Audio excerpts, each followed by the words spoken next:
Gaming MBS episode 108, Side Quests.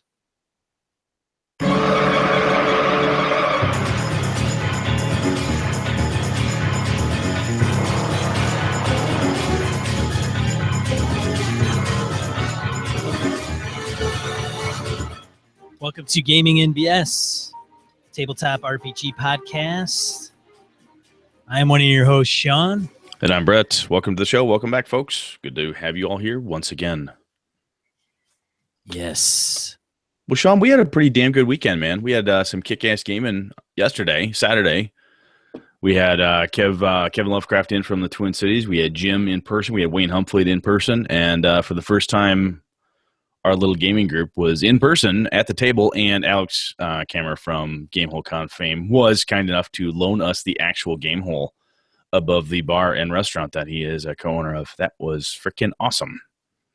Yes, it was very nice of him to be able to roll that out hospitality-wise for us to use. And we left it in good shape. I think we did. Yeah. Did the old Boy Scout camping thing, right? You showed up, you left it in better shape than when you found it. Bingo. Exactly. So it was a hell of a lot of fun. Hopefully we can do something like that again. That was cool. Very, very fun. Brett killed me, but I sacrificed myself. You sacrificed yourself to save the group for the time being. And then you turned into a horrible evil deity or incarnation thereof and restarted the entire cycle of vileness. Yeah, I can't wait to pick that back up. Yeah. What does your character do? I blurp and slurp and randomly glump my way through this horrible cavernous area looking for servants. Good job, Sean. I somehow don't feel myself. You feel a little awkward. You feel kind of awkward. Like myself, I should say. I can feel myself. Yeah, totally. Right. I don't want to see that again. Okay. Yay for video. Oh, fuck. We're video too, aren't we? That's great. Hey, should we tell people about that? We're actually doing this live over to YouTube now, are we not? We are. I don't think it'll hurt anything. I think this is working out fairly well. We're getting some decent bandwidth. It's not hiccuping too badly. The audio seems to be okay. We're doing it Sunday nights at 7 Central Time, U.S. Usually we run a little bit late. Now as we're recording this, I think we kicked it off about 23 after the hour. Yeah. So we try to hit 7, but Brett and I usually are behind updating notes, which we should be doing during the week, but we wait till last minute because that's the way we roll. Yeah, pretty much. Hey, life happens. Yeah, life happens. We could be prepared or not. It's been working for 107 episodes. Let's just see if we can limp through 108 and carry on from there. I don't know. Announcements. All right, man. So I have, out in our Google Plus community, I created another topic area there. You can go out there and you can talk. You can post to different areas. I created a piece for EverCon for games and people who want to run games. As I said last episode, Kevin Lovecraft and Austin will be stepping up to help organize games on demand for us there. If you're interested in doing anything at EverCon, running it, you want to run it under the Gaming BS banner, you want to figure out another way to get involved in it, feel free to go to evercon.org. You can contact either me or some of my cohorts in that con, or if you'd like to just talk to fellow BSers and apply a little gaming and BS pressure onto folks who are Wisconsin locals and get them to that con. Anyway, go out to the Google Plus community and start talking about it there. That would be really cool. I'd love to see some BSers show up and run some games for folks, so that could be pretty cool. Sean, and speaking of cons, Gamehole, is rapidly approaching us. Good God, man. We're still doing the Uber? Are we still, i.e. Sean, you still doing the Gaming BS Uber there? So as long as I have an operating vehicle, which at this present time I do, and it works, my fear is that like 2 people arrive at the same time and I can't fit them all in my Jeep. We'll figure it out. Yeah, we'll do like the, what's the old World War II TV show? MASH? No, that's Korean. Sorry. Yeah. I drive around in Jeep Jimmies in the desert. Desert Rats? What is it? It's gonna kill me. I gotta. So we'll have people sitting on fenders and all that type of stuff in November in Wisconsin. That'll be great. Anyway, if you do need a ride to Gamehole and you're getting in, and if Sean and or Brett can swing it, let us know if there's something we can do to help you get to your hotel, or we could do something to lend a hand to our listeners out there. We'd love to do what we can to make you guys feel welcome and to have you enjoy the con. Rat Patrol. Rat Patrol. There you go. Thank God. So it's no longer the Gaming BS Uber. It is Gaming BS Rat Patrol. The only reason it sticks out in my head is I thought on one of the covers of the TV show, which was aired in like 1960. Forever ago. Yeah, it was like 68. 66 to 68. Is there on the back of a Jimmy, like kind of hanging off? I don't know. Whatever. People could easily do that. I got bungee cords. We can strap people down. Why do you have to strap them, man? That's true. I mean, if they're worth their salt as gamers, they'll cling. Right. They got this. Yeah, it's all good. And again, if you're interested in your Game Master running a game at Gamehole Con under the banner, we do have our bonus BS episodes are dropping periodically as Game Masters have recorded some stuff for us. So feel free to get in on that if you'd like. So I just recorded Gabe. Did you? Awesome. Very cool. Gabe is from Winona, Minnesota. It's his first Game Con. First Game Con. Very cool. First Game Con, and he's running an event. That's very cool. Glad to be a part of that. We're going to drop that maybe tomorrow, which would be October 3rd, or it'll drop this week because we got to get some folks that'll sign up before Event Reg closes. Yep.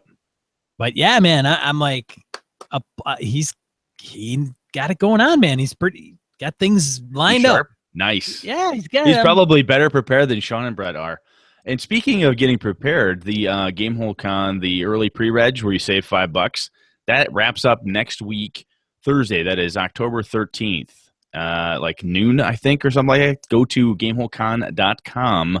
And if you've not registered, got your badge and stuff, or T-shirts, all that shit, if you want to lose $5 and not be able to just walk up to a pre-reg line, grab your packet of goodies and leave, you want to waste your time in line, yeah, go for it. Otherwise, the hell are you waiting for? Pre-reg, man. Any other announcements? No, sir. All right. Shall we move on then? Random encounter. Random encounter where we take emails, voicemails, comments from social media, read them out on the air. Calling BS is what it's called sometimes. Yes, we do get one individual that's calling BS on us this week. I think we do. We got a couple long ones in here. So I'll tell you what, you start and I'll read the next one. Go. Okay. Christopher Gray emails us. Greetings, first-time listener. I stumbled upon your podcast by doing a random iTunes search. This is what happens when you drunk podcast listen, people. You could accidentally end up at the Gaming and BS podcast. You could totally stagger upon us and say, hey, I like this stuff. Drunk iTunes search. Drunk iTunes searching. Better than drunk life insurance buying. Add RPG podcast. Ta-da! All right. Just listened to episode 106 and was prompted to write when you discussed battle combat. Wow. Cool. Just listened to like one episode and wrote in. Because these guys are wrong. Clickety click, click, click. how we prompt user response. Exactly. Listener response. Okay. I've been using a mechanic for mass combat D&D, which was recently published in my DM's Guild adventure, The Siege of Sundered Hold. So if you're a DM's Guild frequenter, check that out. Siege of Sundered Hold. All right, I'm going to check this out. Keep going. Keep going. You should have sent us a link to it. Oh, we should have. Well, we might have to see if we can find it and video show notage. Christopher, marketing man. All right. The basic idea is that you group like combatants into units of 10 or 20 or whatever makes sense. And the unit gets the same AC, action, and attack bonus. Then you multiply the damage they do by the number of people in the unit if a target unit is hit.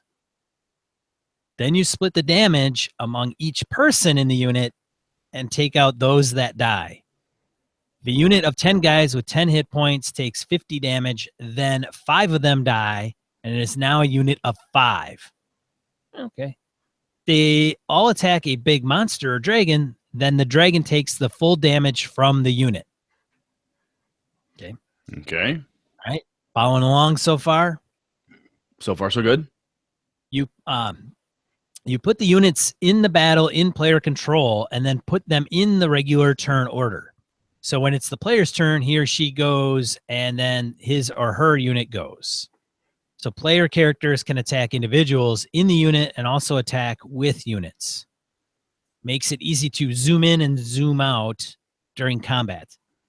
There's a bit more to it than that, but it works seamlessly in 5e and in practice. I've used things like poker chips to keep track of the number of people in a unit, but a good monster tracker sheet would do the trick too. Thanks for the podcast, fellas. I'll keep listening. Nice. Thank you. Yes. Well, Christopher, I did you solid, brother. I found, I just did a quick search there. I found Christopher Gray's The Siege of Sundered Hold, Border Kingdoms Fallen 1.1. I have a link in the show notes to that. So it's out on the Dungeon Masters Guild. So yeah, get out there and check it out.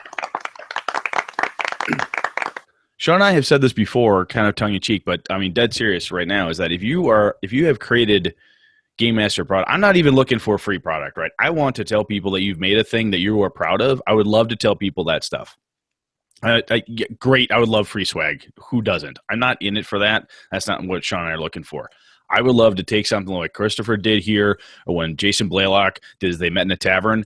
I love pimping that stuff. So tell us what you got, because honestly, if you're listening to us, you're a discerning individual and indeed worthy of praise in whatever endeavor you're under. So I would love to help you out.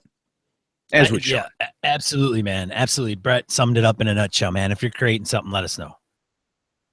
All right. Off we go to Azrael Arocha. He comments on our G Plus community. Hi, guys. Just finished episode 103. I know I'm behind, but listening to this episode, I couldn't help but think about these fellows. He has a link in there, www.filmroll.com. Film Reroll. Film Reroll. Ooh, I totally missed that. Film Reroll. They're a group of gamers that play movies as RPGs, and it's pretty cool. On another note, the railroad trap can happen even if you don't steal your plot. It depends mostly on the GM, I think. One last thing, don't worry too much about stealing ideas. There are only 7 types of stories, and you can read about them here.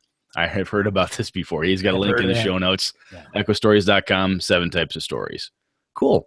Well, Azrael, thanks again for listening, man. He's written into us a few times, always had a good perspective, and these are the type of things that end up sometimes in our die roll and our listener shout out type of thing there. So good stuff. Thank you, sir. I believe Azrael, I apologize for butchering your name, but I believe he is one of our Spanish speaking listeners. Yes, he is. Yep. Which I'm still shocked that apparently we translate better than I thought we would. Maybe we're more tolerable in a different language. Maybe we translate better than we actually do in English. It'd be nice. I'm still trying to get Brett to be bilingual so we can really market ourselves a little bit better. But he's kind of not. Old dog, new tricks. Yeah, he's not doing it for me. I'm not that sharp guy. Anyway, next one's yours. All right. Pure Mongrel calls BS on G Plus regarding episode 107 Evil Games. All right, Mongrel. All right, he's got the soapbox. I can hear it being scraped across the floor. He's placed it soundly. He has a bullhorn in one hand, deep breath, and... Should I attempt my Aussie accent? No, God, don't do that. I think I do it pretty well. No, I think we shouldn't insult the few Australian listeners that we have. We should just let it go. Pure mongrel. Pure mongrel. I got something to say about episode 107 Evil Games. You sound like a really bad Django Fett. Carry on. Yeah. All right. Let me first start by saying that I have no personal interest in playing evil games. If I'm ever unchained from my GM desk, I play heroic characters. I can't even bring myself to play evil factions in a war game, but I can see a place for an evil campaign. As long as you define what evil is. Okay, all right. Fair enough. That was my main issue, especially with you, Brett B., Mr. So-called arts major. Oh, got me by the scruff of my educational neck there. You did not define what you were referring to when you used the term evil. Nope, I didn't. By the examples you gave of various games played, you have no issues with playing evil as long as those concepts doesn't cross some taboo boundaries. What would that be a fair assessment? Yeah, I think so. So far, so good. So far, so good.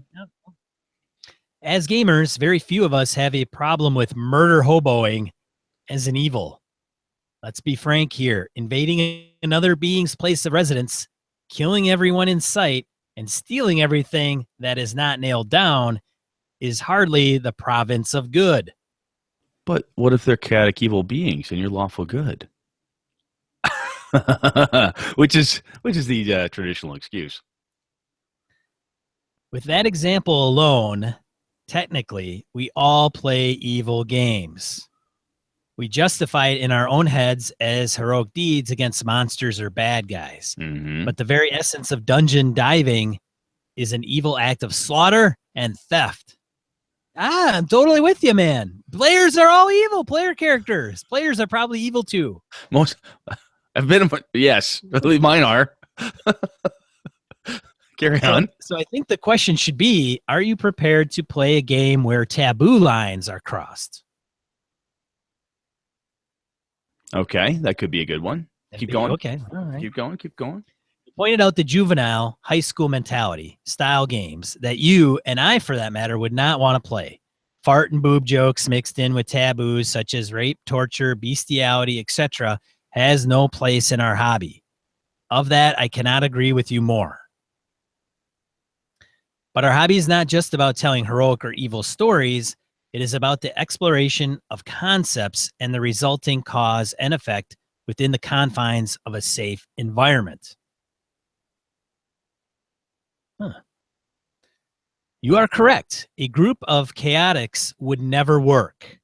But what about a lawful evil campaign? The players get challenged with a scenario of, does the value of the many outweigh the value of the few? Hey man, you're bumping stuff around on me. Sorry, I did that on purpose. I adjusted the text, folks. I just kind of made him jump. Sorry, keep going. Like reading, and then the whole text is like boop. The players get challenged with a scenario of, does the value of the many outweigh the value of the few? This does not fit the evil theme I felt portrayed in the past, but it is an evil game. A choice to kill innocents is central to the theme. Kill the child or the village dies? That's a question. I don't know if I framed it. Kill the child or the village dies? Fair enough. Okay. Wipe out a new race that has appeared on your lands to safeguard the current inhabitants? Die, Xenos filth. My 40K boys. Evil play for evil's sake is the lowest form of wit and is pointless, even destructive. But exploration of evil concepts is not. RPGs are the ultimate what if, or what would you do if you had to make the choice? Exploring evil has its place as a concept to explore and can even be a harmless release of fun in the right environment and with the right group. After all, humanity cannot be gauged without a mirror. That was quite profound. And Mongrel, he's pretty well educated. He's quite eloquent. Horror stories, movies, and games are popular for the reasons I presented above. Sometimes the only way to know what's right is to examine what actually is the boundary of wrong, but only through the safety of fiction. In closing, sirs, you know I am one of your greatest fans, but I feel this was not one of your best casts. Okay. Oh, right in the Jimmy. Oh, got me. Just kicked me right in the nuts. Damn. Okay, but not great. Pick your act up. Nice. There was an opportunity here to dive deeper, and maybe one day you will revisit it. I will leave you with this conundrum. Aren't GMs always playing an evil game? Mongrel. Am I still allowed to be a member of the group, or do I need to go sit in the naughty corner? Nice.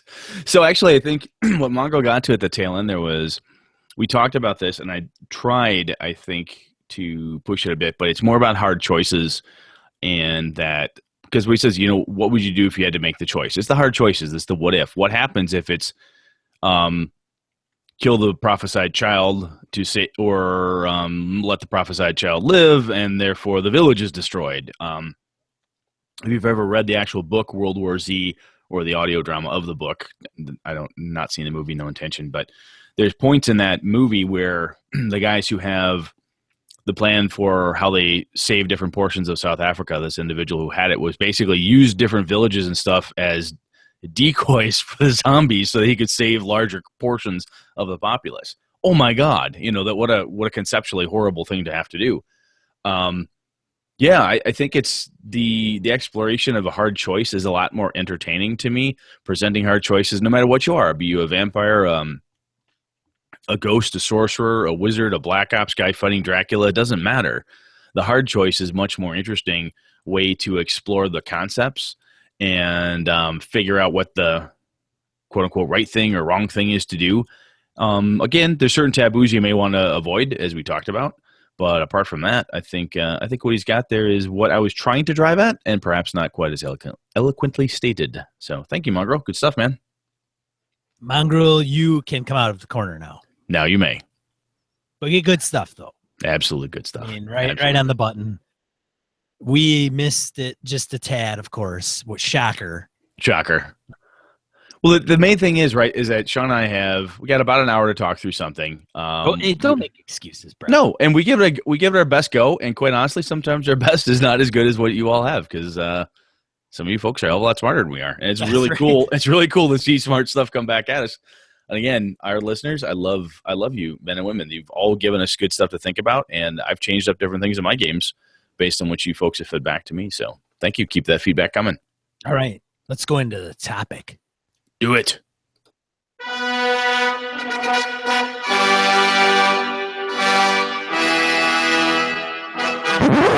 All right, what are we talking about this week, Brett? Well, Jim Fitzpatrick, one of our listeners, and as I have said many times, we get a lot of good topic ideas from our listeners. Yes. Jim said he wanted to throw this out. He threw it out in the community around side quests. He said, I want to throw this out to the community as well. Can we have a discussion about different broad kinds of side quests that you can make up? Bonus points if you can include ways that can go wrong. So it's in the Google Plus community. Some folks got in on it. If I'm recalling it correctly, it's been a bit since I went back and checked on it. But what I thought of when I saw this, I'm like, the whole concept of side quests, it reminds me a bit of, from an investigative perspective, is it, tied to red herrings and so forth. And I'm like, there's plenty of times I would just thought through the Trail of Cthulhu game that I just wrapped up for Sean and the guys when we were at the game hole last night. There was plenty of different opportunities that they could have, slunk off and done different side things and so forth. Even in my Bad Magic game, which is another game I'd wrapped up, there were lots of side quests and different concepts that they were often running that had nothing to do necessarily with the main plot. And kind of the value of those and so forth. So, Sean, if I said, hey, how would you define a side quest in an RPG, tabletop RPG? Not like, if I were to say it to my son Connor, he'd be like, oh, you mean like I'll pick Skyrim or this game. Oh, it's this thing that's nothing to do with the plot, but you can go and, get experience points somewhere else. Yeah, that's not wholly dissimilar from what I would probably say, which is you have the main kind of story line presented by in a game mastered game that is kind of goes off the main path to the side, almost to the side, as it were, like to the side, like right. Here's kind of the main one that is in front of me. So when your train stops at a station, this is the opportunity for someone to go off and perhaps change trains or move from one car to another. It is, although I discourage that quite heavily. Yeah. Yes. I watched you kill characters for even trying to do that. Well, I mean, and they can get off. Like we could stop the train. They can get off the train. They can think they're going down a path they never thought, but maybe the train just stops there. There you go. Just get off anyway. So I think the core piece here is we're trying to talk about something that is not connected to the main plot. Or should it? I have done the bit in the past where I'm like, oh, this will be fun. They're going through, something happens, and the players will look at me and say, oh, you know, we should really help this group. We should go do a thing. It sounds like they have problems with these goblins, you know, for example. And I'm like, well, that's, excuse me, that was just kind of a thing I'd mentioned. You know, they have problems with goblins and, oh, yes, and the Troll King. And the Troll King's the object of, you know, whatever it is, I'm making this up. And we said, well, you know, maybe we should deal with the goblins first. We get some good experience points. We could do some stuff. And I'm like, that has nothing to do with the Troll King adventure. Why are you...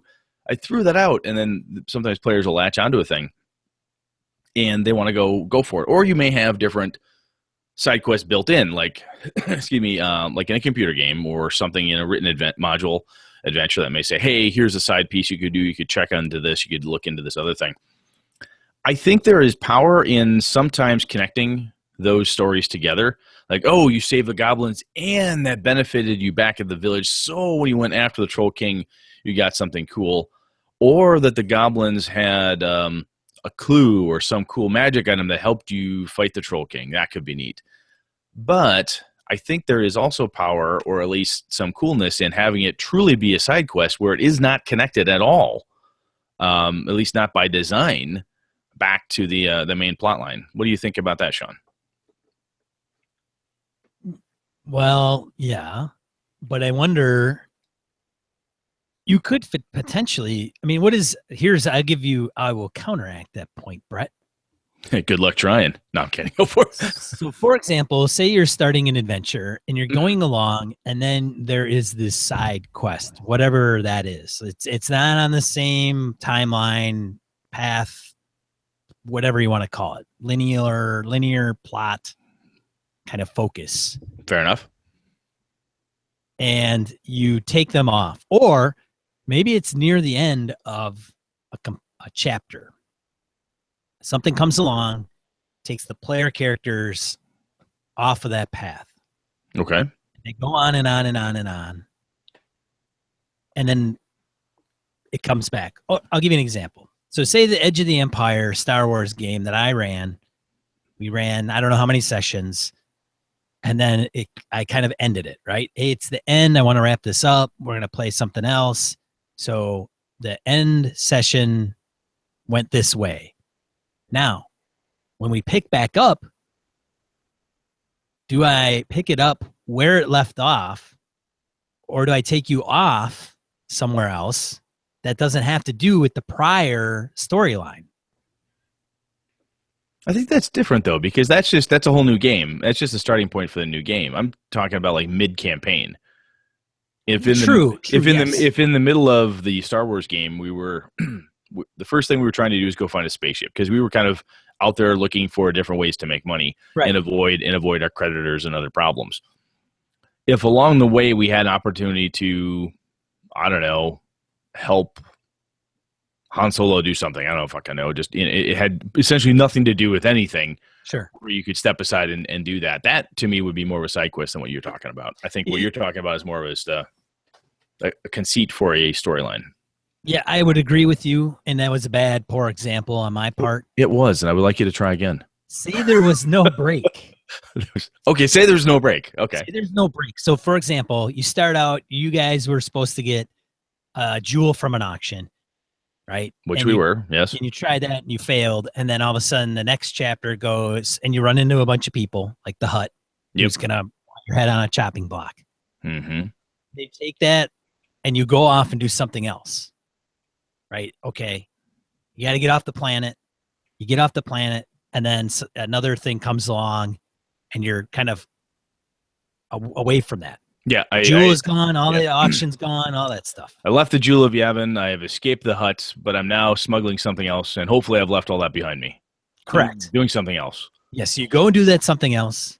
Okay. And then all of a sudden, sessions later, all of a sudden the Hut shows up again. God damn it! The recurring villain is back. And the Jewel of Yavin somehow makes its way back into the possession of the players, or it's in front of them. Like they come across the smuggler that actually has the Jewel of Yavin. And then you got to deal with it, and it picks up from there. So it's kind of like, what is the sidetrack? Is there a timeline with the sidetrack? And is the sidetrack designed to? It can be what you're talking about. It's almost like a story beat or a longer term campaign beat, maybe. Where what I'm doing is, yeah, exactly. Story beat.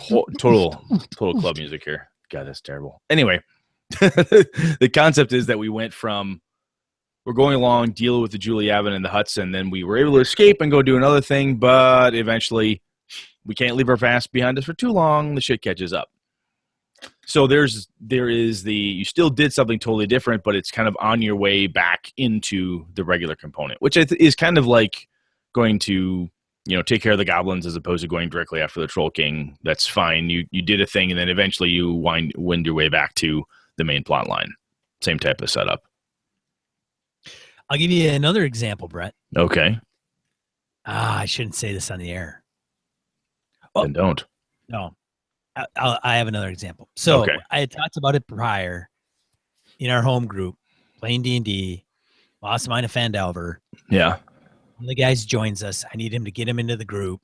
Some of the party members aren't showing up to that session. So Austin, Jim, and Steve. We did the flashback thing. The flashback thing. So what if I started a game as a flashback and then went back to the same storyline?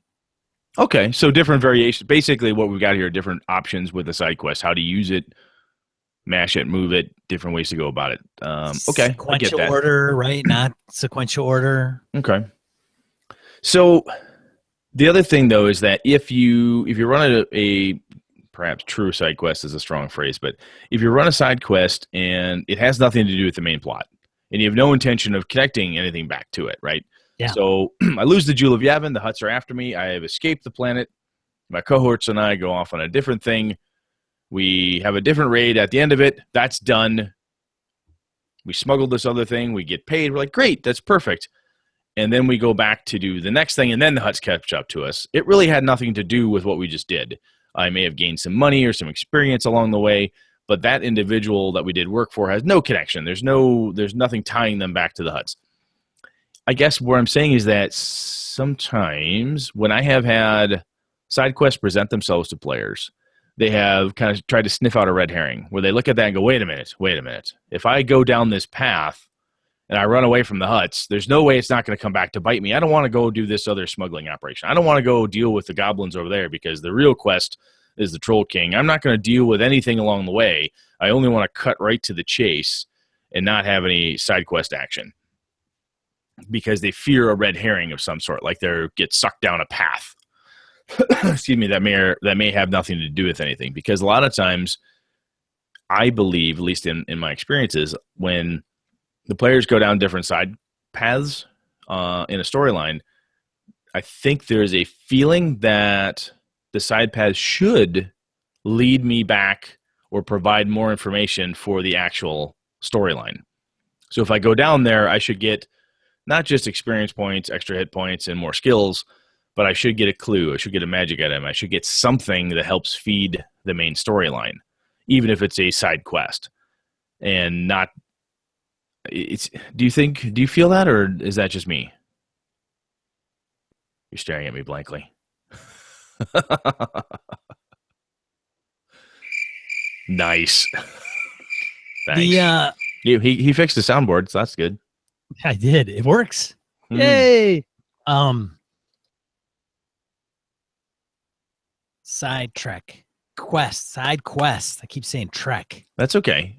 So I guess, what you're talking about, though, is that even with the Jewel of Yavin example and so forth, everything comes back.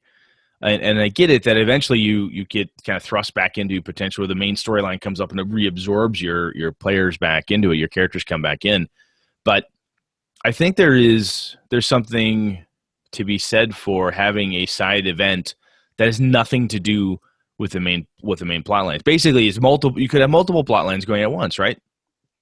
It's a great opportunity for when your characters have you have a character who her job is she's like the badass sniper for the team, and as a thing in her character background, she wants to find out a way to help her father in his retirement, or it's a very shitty example, but that's what she wants to do.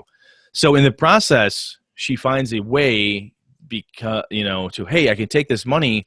I've made a contact with this offshore banking, I can funnel money that I'm making on this illicit gig back to my old man, and he'll never even know I did it, but I can make sure that my dad is taken care of while I'm off hopping through Europe shooting vampires in the head. Okay, cool. So it's a side event that has nothing to do with the actual plot, but through that parallel activity or side quest, we're developing her character and that connection back to her dad, and she's getting to fulfill a thing that's on her character sheet, and she can act upon it there, right? Because one of her driving goals, we were told, is that, hey, I want to make sure that my family's taken care of. That's why I'm doing all this stuff. And then she sees an opportunity, starts acting with these people, having interactions with them, private meetings, working with these bankers and other, folks to make this type of thing happen. There's no connection to the real plot. Now, granted, as a game master, you could come back, and if we're doing a Knights Black Agents thing, the vampires can find out that this girl's character is doing this thing, and oh my God, then they come and step on there and snip the cord or threaten the family type of thing. But it doesn't have to. I think you can have that back piece of it, and then the players are still interacting with the world. The world grows around them, even if it has nothing to do with the actual plot of the story. So what you're saying I totally went crazy there. So what you're saying is the player character becomes a financial advisor briefly. Yes. Gets her dad's 401k in order, and then goes back to shooting people. Yeah, so it's an assassin who's taking night classes to get an MBA, and it is slowly but sure. Seriously though, I mean, I've had a lot of that when I ran Vampire and stuff over the years, or even in Bad Magic. The players all have different things that they want to accomplish, which essentially are tantamount to a side quest for me. Somebody's like, look, I want to build a better library. My character has a goal. It has nothing to do with the plot that's going on right now, but that doesn't stop them from trying to accomplish that goal regardless of what's happening. And sometimes, as the game master, it's very tempting to take that thing that they're doing and suck it into the plot, and use it as leverage or use it as a thing.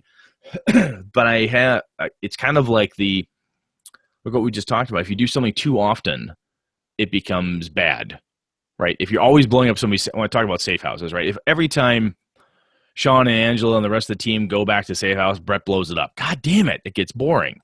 If every time, well, you punch Brett in the face. Yeah, exactly. Eventually that happens. Brett's being a dickhead GM at that point. You see the scar?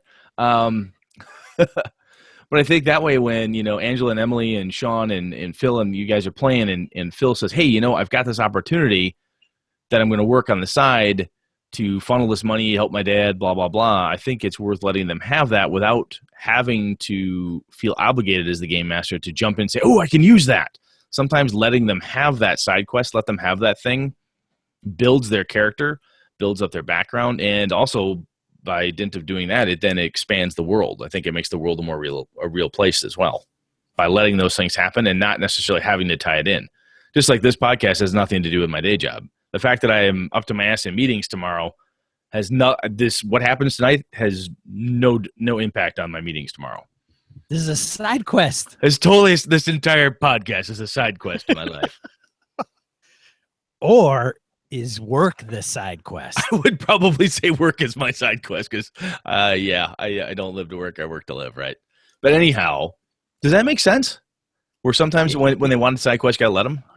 It does make sense, but I think many modules nowadays, many a story are tending to put in, like, I think the Curse of Strahd, although I don't own it and haven't read a ton of it, I am playing in it currently, has a lot of those things built into the module, a lot of side treks, side quests. They do tend to like the what was it, the windmill? The windmill? Did you guys deal with the windmill? I think we did briefly, yes. Yeah. Which yes, we did. In Curse's game, when Sneezak was running, I had a chance to play with him. We encountered the windmill and said, no, fuck all that. And we left it. We just ignored the side quest and carried on to what we were up to. Right. And you can, right? Yes. I think that's an element of the side quest. It's not a necessary piece. Right there. Or is it? I don't know. I think to be a true side quest, it can't be a piece that, to use like a computer gaming term, you don't have to complete that quest to complete the story. A side quest it may have a connection. It may not, whether you like it that way or you're afraid of red herrings or whatever, but it can't be an integral part of the actual plot. Right? Like, oh, you didn't go to the windmill? Guess you'll never beat Strahd. If it is, it needs to be presented differently. I agree, but it may make your job easier. Make your job easier. Well, if it's kind of like you don't have to go there, but it's got an item there that will aid you. Oh, totally. That's the lure of that's the sinful lure of the side quest, right? Oh, there could be some cool stuff in there. Well, if we go in there, I get some magic items. It's extra XP, my man. It's fat, juicy chunks of XP. That's right. Yeah. So which is an element of some of these bigger period published adventures, because you want to get to the big bad at the end. You're going to have to be a certain level. To be a certain level, you gotta ding. You gotta go and do stuff. True, very true. Like if you start the Curse of Strahd and you march up to Ravenloft, the castle, man, that Strahd guy's going to put the big old hammer on your head. No, I get it. No, that makes sense. So you do all these side tricks, side quests, level up, then you go and bash his face in. The thing, though, is that if the side quest is not, if it's nothing but a poorly veneered opportunity to level up and so forth, if it doesn't help build the world, if it doesn't help do a thing, then that side quest is just another stop, and it's just another room in the dungeon, right? If it's going to really if it's the windmill, so the thing I'm talking about here, folks, is when I was playing in the Ravenloft game, we were trying to go from one town to another. Along the way, there's this nasty-ass windmill, and we have a very strong inkling that there's something fucked up really bad with that windmill. And we're pressed for time, though, so our group, we noodled on it. We said, you know what? We hate to leave a thing behind. It might bite us in the ass later, but we are very pressed for time. We're pushing forward. We're going to ignore the windmill and move on. Now, I found out what's in the windmill, and I'm not going to say it now because spoilers and all that. But hey, if we had defeated the windmill and everything else around it, we could have got some nice stuff, or some XP, or perhaps some more information and so forth. I don't know all the bits and pieces. It wasn't necessary for what we needed to do. But the key to it, from what Chris had, excuse me, what he had spilled to us, was that it was more setting information. It was more stuff. It made Barovia more real. It showed me another faction. It showed me stuff and how things are interacting and so forth. I'm like, oh, okay, cool, that's neat.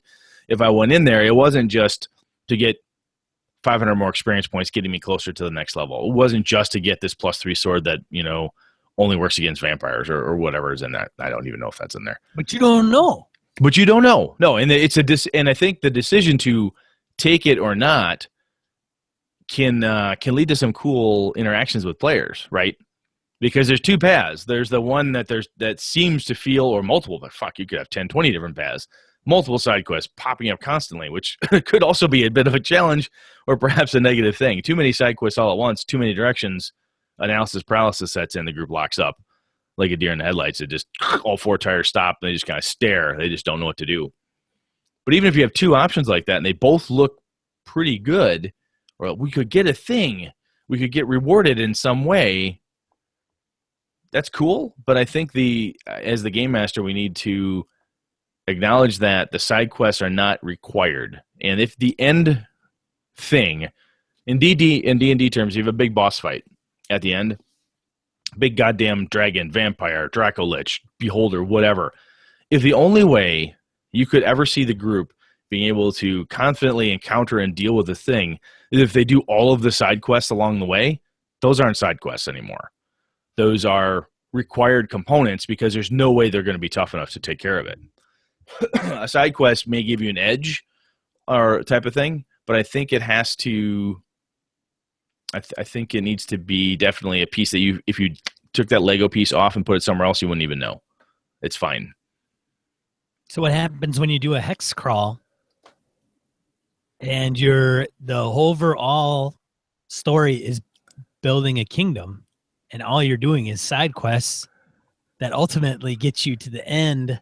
Well, what you're doing then is that basically is you're taking, I go to hex number 1. Oh, look, I found a lost temple. I clear out the temple. Neat. Go to hex number 3 because I wandered through some wilderness. I show up to the next one. Oh my God, there's a troll lord. I killed the troll lord. Neat. that becomes that's the whole premise of that game. Is look, you're going to go around, essentially random encounter the shit out of this entire hex map and see what's there. Right. And then forge a thing. It's not the same as I am here to destroy the beholder, which is taken over this village or this valley or whatever the case may be. That's a different type of scenario in my mind. You could use a side quest to build an entire campaign. Yeah, you totally could. Hey, that's fair. That's fair. Oh, nice.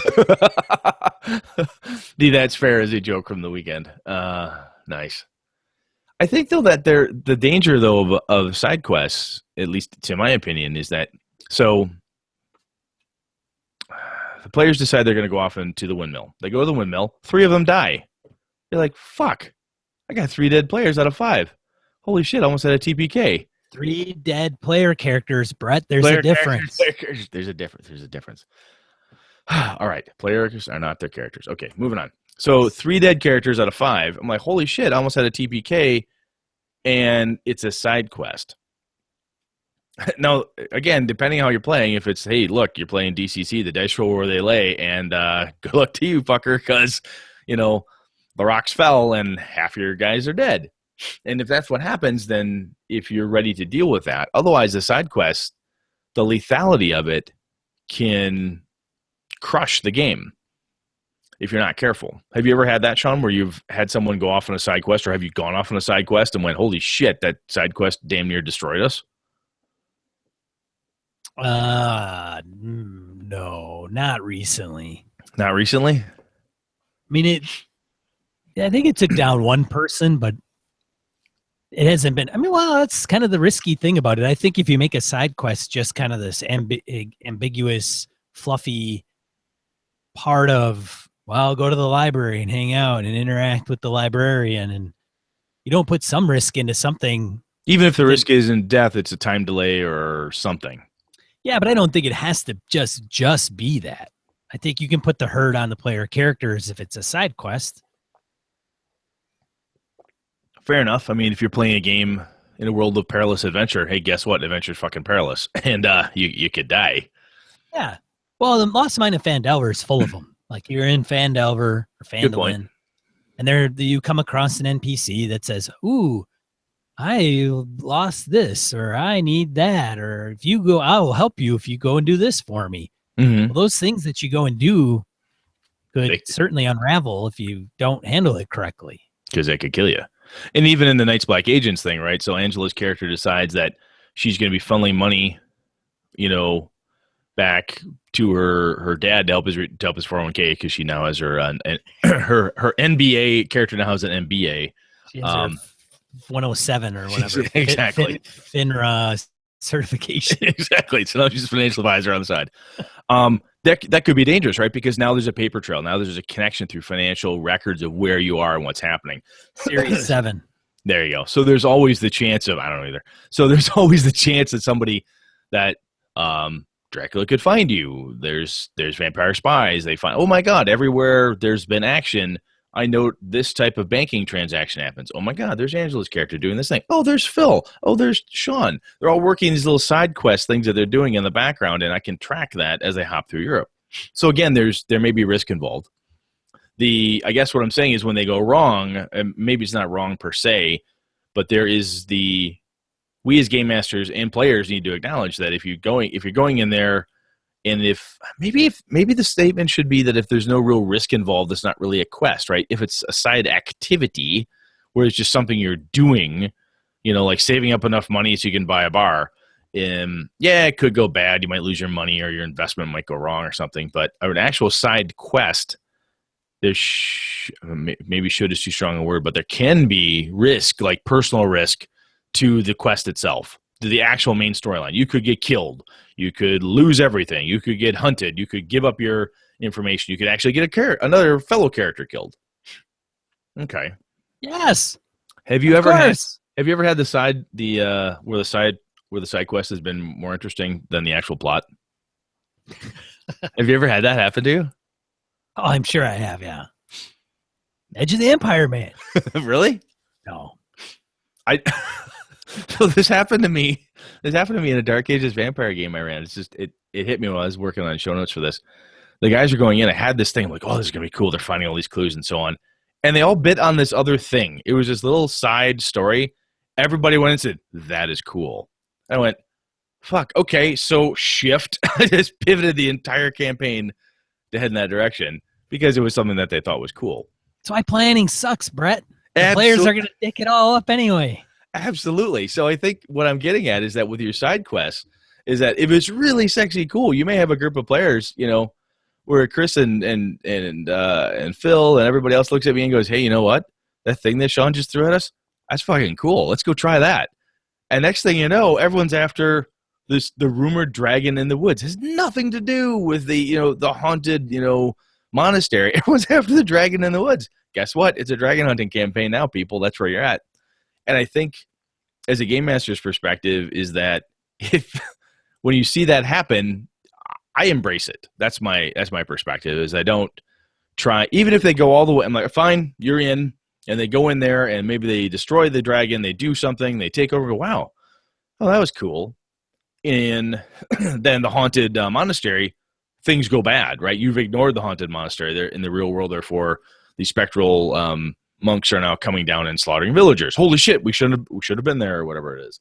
Or you could drop that entire thing completely and absolutely pivot and head towards a game about dragons and all that other stuff.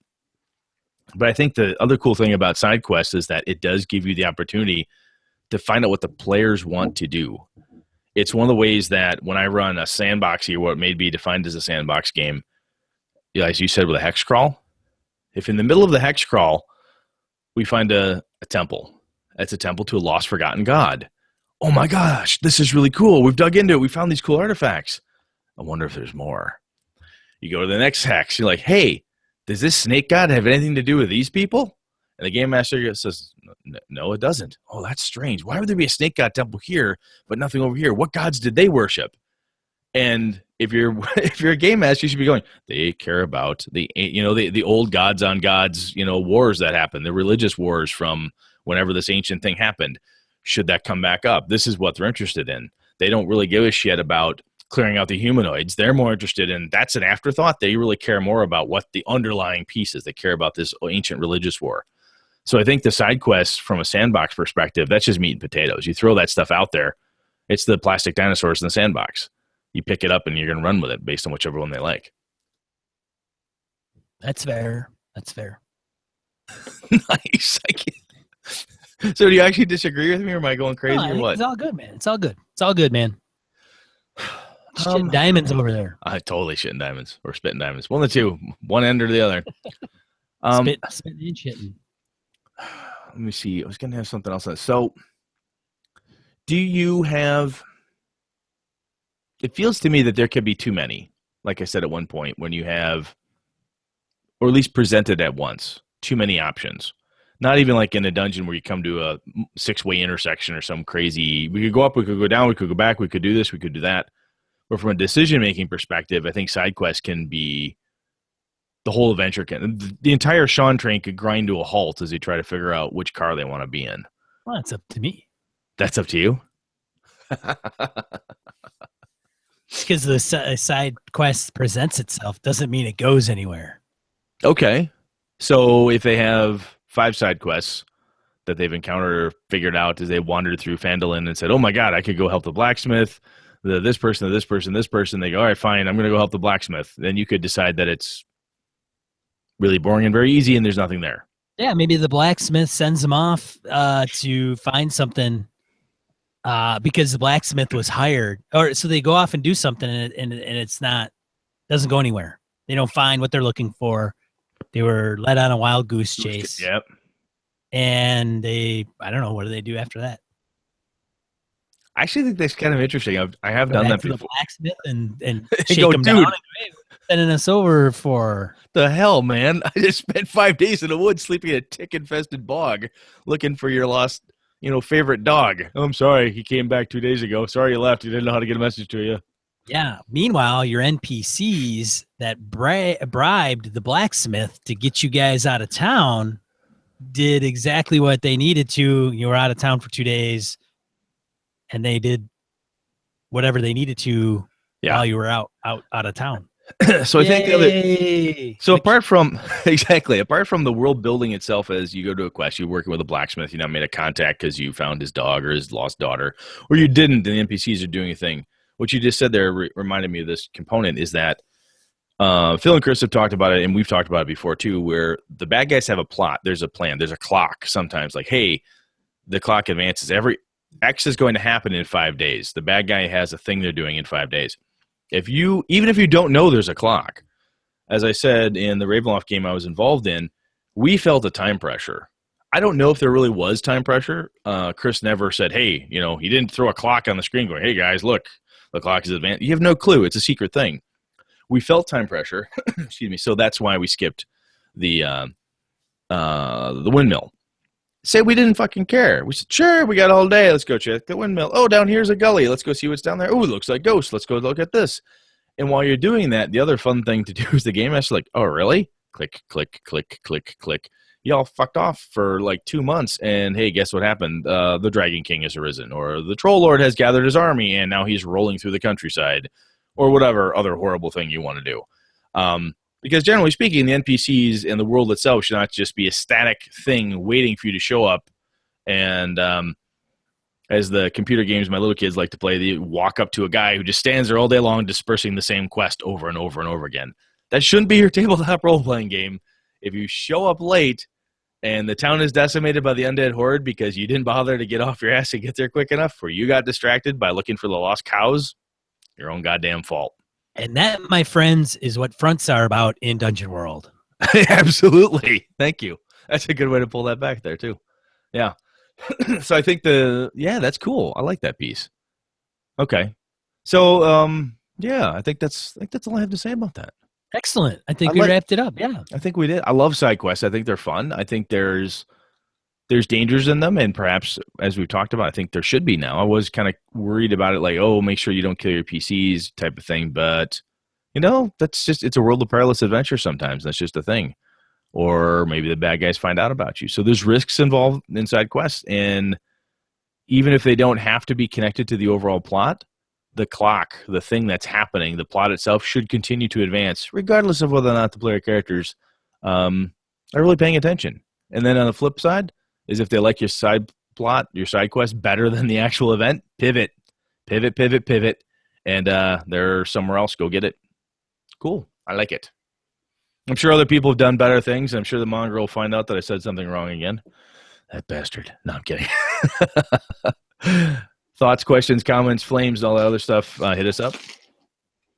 Yeah, by all means. Die roll 2 to 4 miscellaneous points of gaming geekery. We want to bring you. Geekery. We want to bring you. Nice. Yeah, I've got 4. Brett's got a couple. We got a couple from listeners. Yep, I've got 2 here. Sabotage on SpaceX.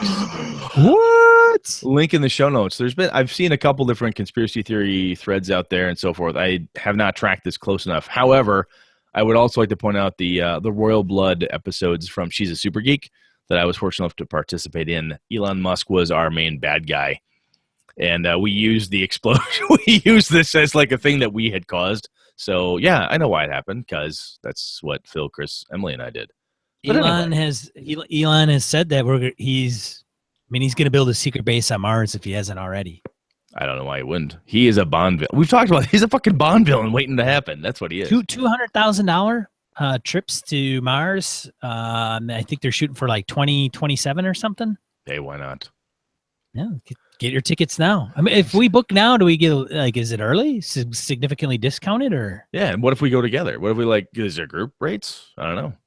Is there first class, economy? How's that, coach? What's that? What happens if I like to send some people and have just because I could get rid of them for a while? Anyway. Any stops on the way? Can I get it direct, or do I have to hit a connecting on the way? Oh my god! What's gonna fucking suck is you're gonna have to connect in Atlanta because it's a goddamn hub. It doesn't matter where you're going. Anyway. Is that Detroit? Like you gotta go out to Saturn before you go to Mars. Oh my god! Such a pain in the ass. Yeah, what ridiculous. I hope he finds a. And luggage? Holy shit. Can you imagine losing your luggage on a freaking trip to Mars? That would suck. Or you lose it, I don't know, somewhere Milky Way-ish. Sorry. So the other one I have is there's coins from the Roman Empire were found in the ruins of a Japanese castle. These are the type of little bits of piece I like to share out here, and it's one of those things that I love putting anachronistic or seemingly anachronistic types of weird things in treasure hoards, or players show up and they find a thing. What do you see there? You see this ancient sword. Why is there an ancient sword here? This makes no sense. Why is this here? Talk about side quest fuel, right? Why is this here? Oh my God. Could easily evolve or devolve into the characters running off and looking for a thing, or the reason why. Or that's the thing that the NPCs have been, the bad guys have been looking for, and the clock starts ticking because you happen to have 30 pieces of silver that happen to be somewhere. And you're like, what's this connected to again? And everything goes to hell. All right. So, link in the show notes, of course. Sean, over to you, sir. Feng Shui 2 players. Robin D. Laws gives more info on junctures. They can take you to any place at any time. So if you are a Feng Shui 2 player or GM enthusiast, Atlas Games, it's published by Atlas Games. They have an article there with video where Robin D. Laws clears that up, which I think is kind of cool. Number 2, so some of these I kind of am putting them in die roll, but and Philip Cole is doing a Kickstarter. So we mentioned him on a prior die roll project or website that he had was doing, and said, hey, you guys mentioned me before. Would you be willing to mention me again in die roll? Well, hell yeah. You mentioned, so yeah, he knows die roll, so he must have listened to the show. So he's doing a Kickstarter. I believe it's already funded. I think he was like looking for a modest $3,000. I think it's up to $3,500. It's a story-driven RPG about badass mecha pilots who combine into totally sweet ultimate robos and save humanity from big giant monsters. Yeah, he's he wanted $3,000. He's at 3,687 to be specific. As of this recording. As of this recording, and as of today, October 2nd, he has 25 days yet to go. So if this sounds cool to you, get out there, take a look at it. Very nice. Cool. And then number 3, Tabletop Game Talk. It's a new podcast by one of our patrons, Chris Steele. Awesome. So he's running a game at GameholeCon. And instead of coming to us to say, hey, I'll record something, they did it on their show. Very nice. So he talked about that. I asked Chris, I'm like, should we put the audio snippet? Should we just take your audio snippet? And I'm like, that doesn't sound right. So we can put a link to that episode in his podcast that you want to listen, take a listen, subscribe, see what they have to say. I believe it's him and another gentleman and another woman that's doing it. I haven't listened to the show yet, but it'll be in my catcher to catch up on some of those. Check it out. Cool. And then my damn cat's really driving me crazy. Augie, you cannot co-host. That's a big damn cat, dude.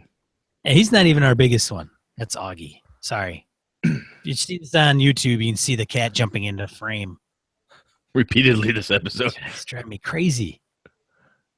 Number 4, Hero Forge. I thought we did this, but I couldn't find it on our website. So it's Hero Forge custom miniatures. So you go to Hero Forge and you could change the head, the body, probably the attire of the miniature, and then you can order it. So if you want a custom miniature to one of your player characters, check that out. Now, I think 3D printing is just gonna rock that miniature world, but it will. It absolutely will. So those are the ones I have. Links in the show notes. And we had a couple from listeners. Brandon Barnes told us about this Commodore 64 that's been running a business in Poland for 25 years. Now, his post, yeah, Commodore. His post, Brandon talked about the fact that, these post-apocalyptic settings and stuff, we've got this ancient technology doing a thing. And it reminded me a lot of, I guess, actually harkening back to my Roman coins in the Japanese castle. It's this anachronistic piece of gear that's holding something up. And in a modern game, a spy game, you have something like that. Even if it's, you play Knights Black Agents, your hacker goes in there, they've got to do a thing like, are you kidding me? OS2 Warp has this entire building. They're using OS2 Warp. Are you fucking kidding me? It's a fun bit of flair and coolness you could throw into something, and having some ancient technologies or something that just happens to be working. And I have done something similar to this before in a game. It stymied the shit out of my team. My players were like, what the fuck? Oh my God, I can't seem to figure this out. I don't know what this is, and blah, blah, blah. And then they come to find out it's just some old technology that's, overthought the entire process. So it's cool stuff.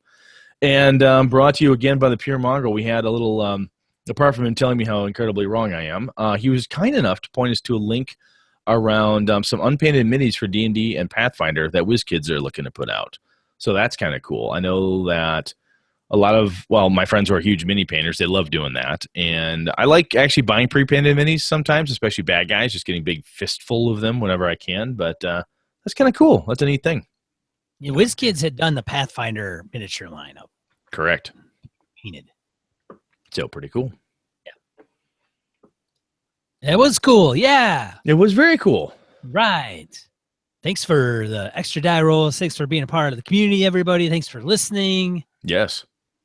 This episode of Gaming ABS sponsored by GameholeCon.com. Go there. Event registration is going to be closing, I believe, October 12th. 13th. Oh, wait. 13th. Events is the 13th. And the events. Events is the 12th, and pre-reg to get your badge the 13th, I believe. Is that what it is? That could be. Go to GameholeCon.com to get what we're talking about and make sure we're not BSing you. Yeah, absolutely. But we thank them for sponsoring the show, and it's going to be just fun. It's a game con here in Madison, first weekend in November, Friday, Saturday, Sunday. Mm-hmm.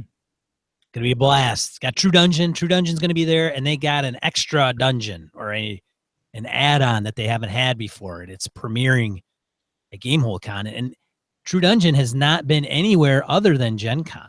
So that's true. For them to be at GameholeCon, that's kind of a big deal. It's a big damn deal.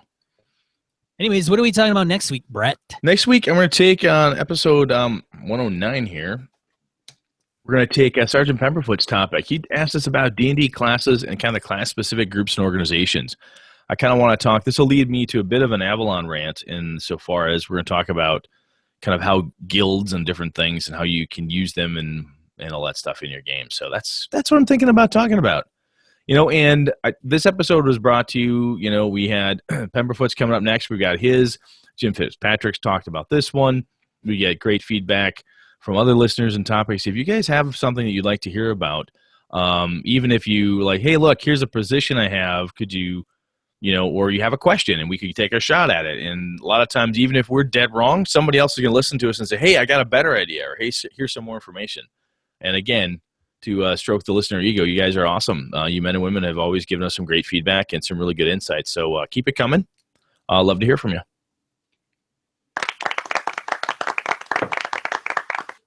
All right. Well, that wraps it up. I'm one of your hosts, Sean. And I'm Brett. Good night and good gaming all.